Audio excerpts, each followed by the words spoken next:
Здравствуйте, мои уважаемые зрители! С вами Ольга Демчук, исследователь внутреннего мира личности. Сегодня, как вы видите, мы будем проводить вдвоем эту встречу с вами. Этого медвежонка я взяла как символ телесности. То, что я сейчас буду говорить, неплохо было преподавать детям в школе. К сожалению, мы не обучены слышать свое тело, понимать свое тело, расшифровывать сигналы своего тела. И это создает нам множество проблем. Как всегда, начнем с самого начала, каким образом выстраиваются наши отношения с нашим телом. И перед этим я вас попрошу сделать упражнение для себя и поделиться в комментариях. Если бы вы представили, что ваше тело – это какой-то человек, или же, может быть, какое-то существо, то кем или чем это было бы? Попробуйте запустить вашу фантазию и проассоциировать свое тело с каким-то объектом или субъектом. И напишите в комментариях. Если бы мое тело было отдельным существом, то это было бы. И также сформулируйте, какое у меня отношение к существу, которое зовут тело, мое тело. Попробуйте не цензурировать и не сыпать из каких-то марафонов желаний цитатами. Попробуйте быть честными, искренними и прислушиваться к своей интуиции. Итак, тело – это кто-то. Вот в моем случае это будет медвежонок. Потому что, например, для меня тело ассоциируется с большим младенцем. То есть, если бы у меня спросили, с чем я ассоциирую свое тело, это был бы большой младенец. Большой, потому что он бы был размером, как я сейчас реальная. И у этого младенца громадное количество импульсов. Вот у нашего тела множество событий происходит внутри. То есть, если бы мы разрешили всему телесному переместиться в наше сознание, то есть все бы сигналы тела, мы разрешили бы себе слышать, считывать, расшифровывать, то это была бы какофония. Потому что мы бы чувствовали, как течет кровь по нашим венам и артериям, ощущали бы сердцебиение, дыхание. Вот я думаю, что каждый из вас слышал свое сердце, ну не каждый, но очень многие на кардиограмме. Оно так громко, да, работает. И это все мы бы слышали. И я думаю, что каждый из вас может вспомнить моменты, когда его слух обострялся и когда обострялся контакт с телом. То есть ощущений в теле становится много. Например, когда мы делаем какую-то пробежку или же пытаемся успеть на поезд в метро. И вот я себе дала зарок никогда не бежать на поезд в метро, потому что там ступени, и это опасно. Но вот когда мы подбежали немного, мы в большей мере ощущаем тело, потому что все процессы, которые так есть, они становятся интенсивнее, и поэтому громче. Вот уметь слышать свое тело. И есть такая пословица, думаю, что вы тоже слышали, что тело никогда не врет. Это правда. Но можно ошибочно дешифровать послание тела. Сейчас, когда мы с вами сделали упражнение по поиску ассоциаций для своего тела, попробуем понять, а на каком расстоянии от своего тела мы находимся. Давайте представим, вот посадим то, с чем вы ассоциировали свое тело, на соседний стул, и попробуем отодвинуть так, чтобы это расстояние было комфортным.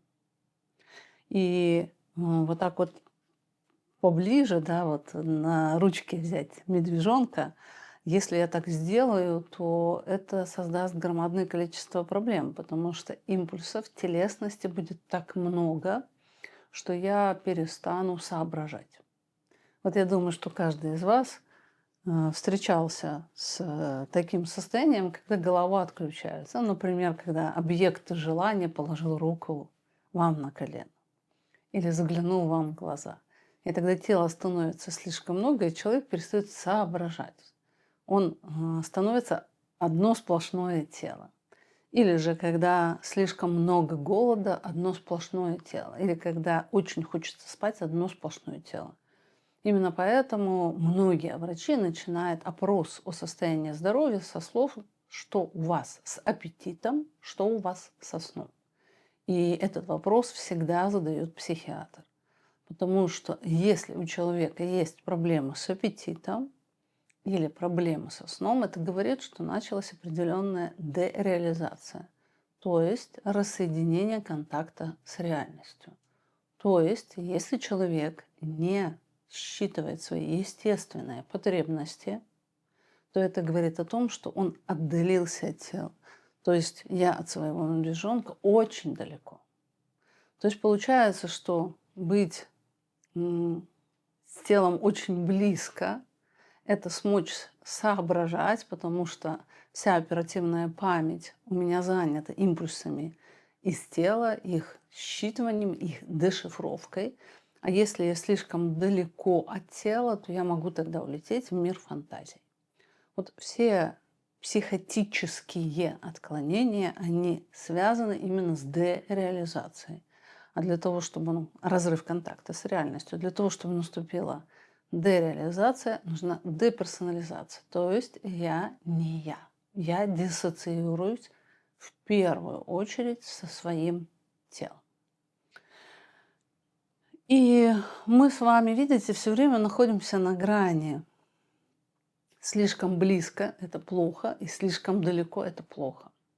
Потому что если мы слушаем только тело и полностью подчинены только телу, то мы с вами будем жить как животные. Кушать, бегать, развлекаться, спать. И когда надо работать, что-то делать, это всегда будет из-под палки. Ни одна лошадь не хочет работать. У нее нет потребности поработать. Она вынуждена это делать, потому что надо подчиняться хозяину, который его кормит. И те люди, у которых слишком большая зацикленность на себе, они так воспринимают свою работу как тяговая, как же там правильно, ладно, не буду, а то вы сейчас начнете меня исправлять с комментариев, лошадь, которая перевозит тяжести. Итак, мы с вами проассоциировали с каким-то существом свое тело, мы с вами попробовали определить комфортное расстояние. А сейчас мы попробуем понять импульсы тела. То есть первоначально, когда мы с вами рождаемся, наши импульсы, наши потребности, они атакуют наше тело.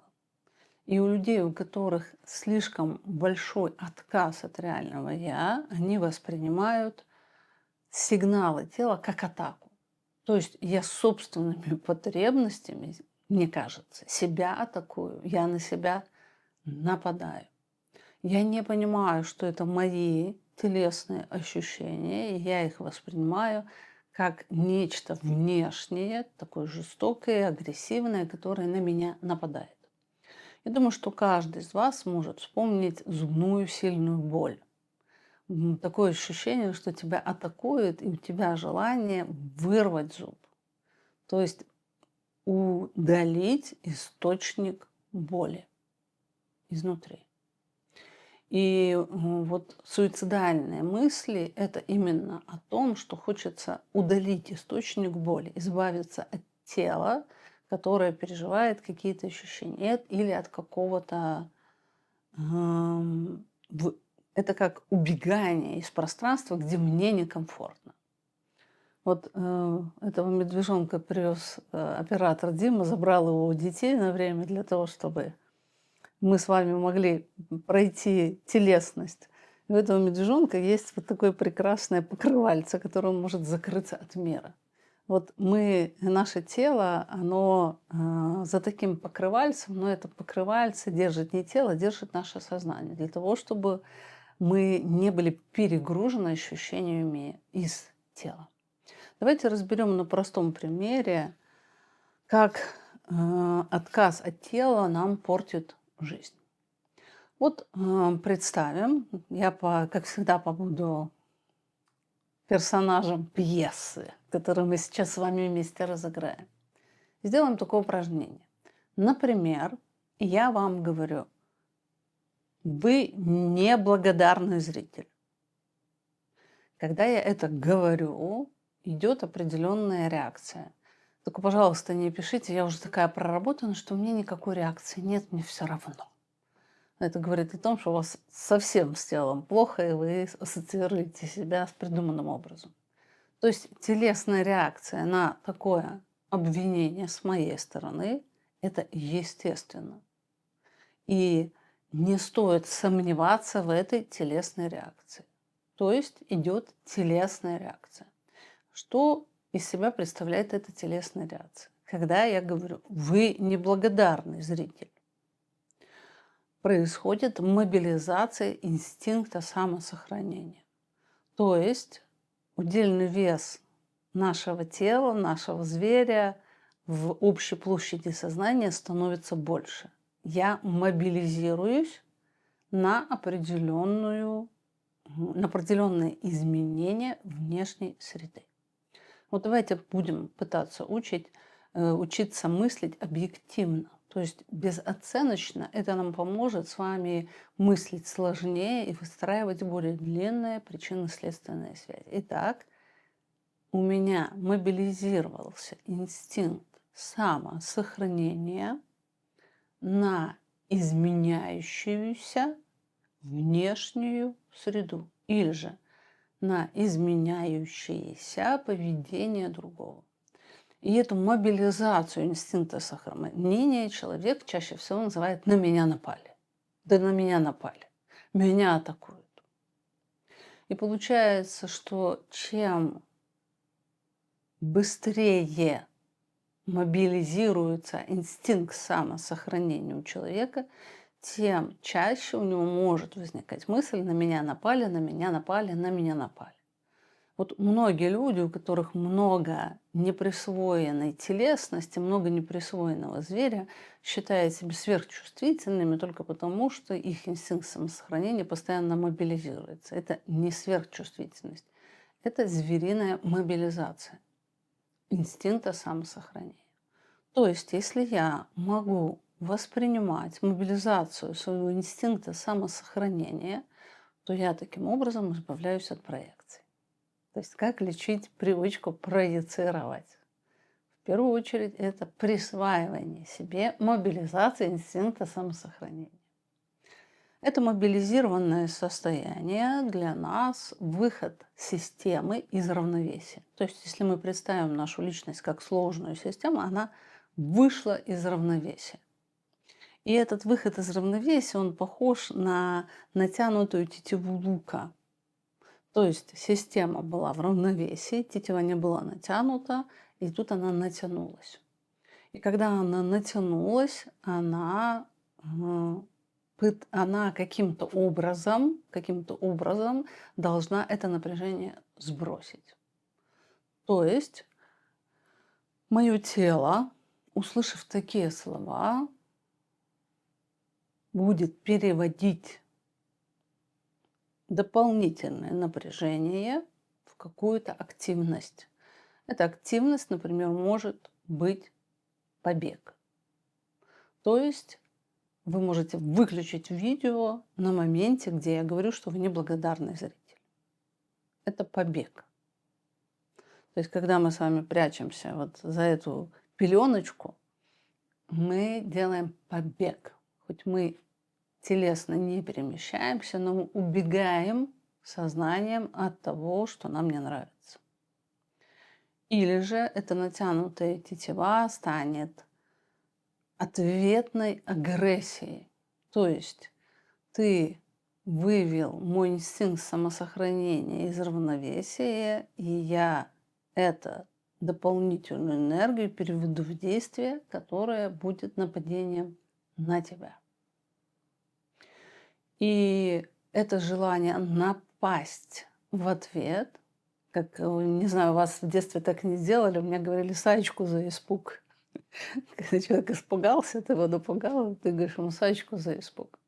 Вот этот вот испуг, да, вот эта мобилизация, она может стать ответной агрессией. Ты меня напугал, вот если человека напугать, он хочет ударить то, что его напугало.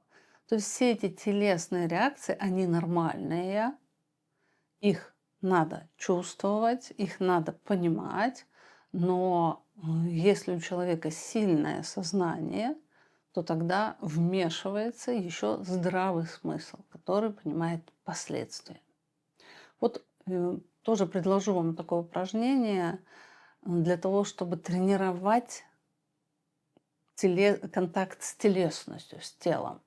Вот когда вы едете в метро, вот я, например, часто езжу в метро для того, чтобы почувствовать людей, побыть в пространстве, понять, что с людьми происходит. Мне очень нравится вот в этой быть толпе вместе, наблюдать за людьми.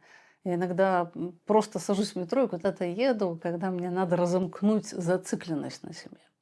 Вот попробуйте, например, в метро или на улице при прогулке понаблюдать за людьми и определить, с какими из людей вы хотели бы побыть ближе, а с какими подальше. Вот только это, только это. Вот к этому человеку я бы хотел приблизиться, а от этого удалиться. И после того, как вы это определите, попробуйте задать следующий вопрос. То есть потренируйте неделю этот навык. Просто кому хочу приблизиться, кому хочу удалиться. А следующий навык на следующей неделе – это почему. Почему к этому человеку я хочу быть поближе и почему от этого человека я хочу быть подальше. И попробуйте вообще не употреблять, не использовать другого человека как объяснение, только с точки зрения себя. Например, я хотела бы приблизиться к этому человеку, быть к нему ближе, потому что мне интересно наблюдать, как он двигается, какая у него жестикуляция. Или же от этого человека я хочу быть подальше, потому что мне страшно. Не потому что человек опасный, а потому что мне страшно. Вот это упражнение, оно поможет избавляться от проекций, присваивать себе телесность. То есть, когда мы с вами говорим о возобновлении контакта с телом, нам важно учиться расшифровывать, и немаловажным является то, что тело смотрит или на что оно смотрит. Тело смотрит на монитор или тело смотрит в окно. То есть, когда мы говорим, тело смотрит в окно, оно видит и смотрит на объективную реальность. А когда тело смотрит на монитор, то многие реакции тела, они избыточные, они перегружающие именно потому, что глаза не показывают телу реальность, действительность, а показывают нечто другое. Но это уже в следующих сериях и на вебинаре. Итак, попрошу вас поделиться своими ассоциациями, с чем у вас ассоциируется с тело, на каком расстоянии вы бы хотели быть от тела. И вы, когда найдутся, как всегда, умные смельчаки, они напишут, увидите, насколько у всех разное отношение с телом. Ну и в конце, конечно, я хочу вас пригласить на вебинар «Тело» 22 августа. И напомнить, что помимо ролика, который выходит в пятницу, еще выходит ролик по вторникам для спонсоров дополнительно. Подписка стоит $10 на месяц. То есть получается $2,5 один ролик, да, как кофе. И вы сможете получать дополнительную информацию. Если вам было полезно и интересно, ставьте лайки, пишите в комментариях сердечки или плюсики. А я с вами прощаюсь. До новых встреч.